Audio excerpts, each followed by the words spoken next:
So Dave, you got Michael off coming to the club yesterday. How happy are you with that? Yeah, we're delighted. It's took a while,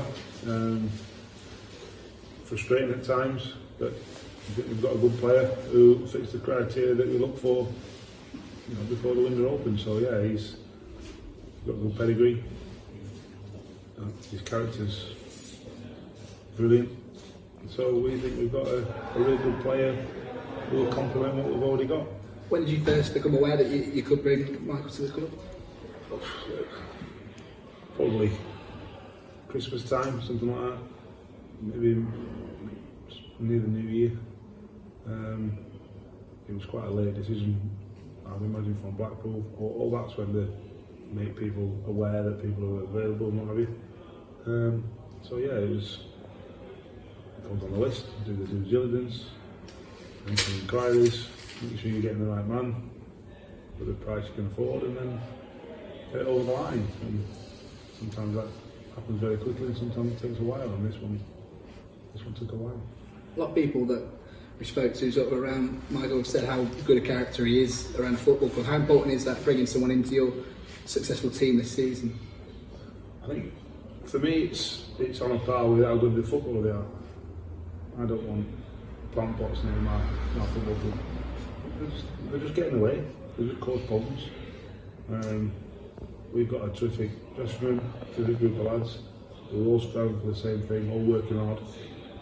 And from what we've done, Michael fits into that, and the interactions we've had as a group of staff in the last couple of days certainly backs that up. And I said we spoke to ex-coach of this football club who've had him, and others in the game who've played with us and played against us, and he came highly recommended on that score. So that was a big tick in the box. He's a centre half and a right back. What do you see him primarily as? I think you'll find out tomorrow. What I'm thinking, but he can do both equally as well, and that was another, tick in the box. Versatility. When you've got resources like we've got, is also a factor, and it's important to us. So he was, being able to play more than one position is always handy. And he's good for a goal as well. He's got a good record over his career. Goals wins games, and the fact that he can edit in both boxes is another key attribute, and one that we're looking for him to do. Does this now give Ryan Wintle maybe the chance to get back into midfield a bit more? It's another good question, but another one we'll find out at 2 o'clock tomorrow. Big game tomorrow. It's a chance to get back in the top three for you. With the defeat to Swindon, some would argue this is a tough game, but is it almost good to have a team like Cheltenham to come up against and really react to? I think every game is tough. Whether it's Cheltenham or Stevenage or Morecambe at the bottom of the league, it doesn't really matter. The fact that you're at home, I think, has a little benefit, but not much. I'd say not much, because home away form or home away advantage in League Two isn't massive. So yeah, it doesn't know whether it's Cheltenham or Carlisle or Stevenage or whatever. It's important we bounce back and get back on the horse and get 3 points. What's the mood been like with the players across the week? Have they responded well? How do you get them back up after that Swindon game? Obviously, it weren't ideal losing games of football. But we've got, like I said, we've dusted ourselves down early on the week and we go again. Cheltenham are a team in very good form as well. What do you expect from them as a team? I think well organised, disciplined, hard working. It was a tough game down there. One we should have won. And I think Michael and Boys had it. They could have won it as well. So maybe a draw was a fair result, but we've got plenty of weapons in our armoury that they'll need to worry about coming to our place. Likewise, we've got to make sure that we look after what we perceive to be theirs as well. So, a good game, another good game for us. Another game that we're looking forward to. The busy fixture list does continue the next 7 days. Got 2 more games coming up on Tuesday night as well. How's that been to manage? It's always tough. It depends when we turn up Tuesday. We might just cancel it. We might just say we're not going. But no, look, it is what it is, isn't it? It is what it is. I think every footballer wants to play football matches, so we're no different. You know, the players are no different. I'm no different. You know, that's what you get your football fix from, is actually playing the matches. So you know, we're looking forward to the next few weeks and seeing where we end up.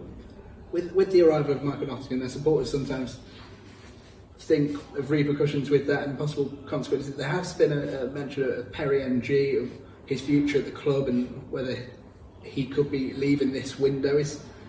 I mean, I know you can't tell us, but is that something that you're worried about? I'm telling you, we haven't had one bid, one phone call, not one phone call. Never mind one bid, not one phone call. So, there you go. I can tell you exactly where we're at in a minute. Will that change? I've no idea, because I don't know what's going to happen in the next 2 weeks. It's as simple as that. Brilliant. Is there room in the budget for any more, do you think? Essentially? The shop's open. You got any money to buy in it though? There's always more than one way to skin a cat, isn't there? Let's see. The board have been good though with it, haven't they? In this, they're football people who can see the difficulties you're having with injuries as well. I'm not just saying this because of my position. I was speaking to a League One manager yesterday, who, you know, a similar situation to us, who was complimentary about his own board, but at the same time waxed lyrical about ours when I was speaking about ours. You know, that is good. Ours don't do that.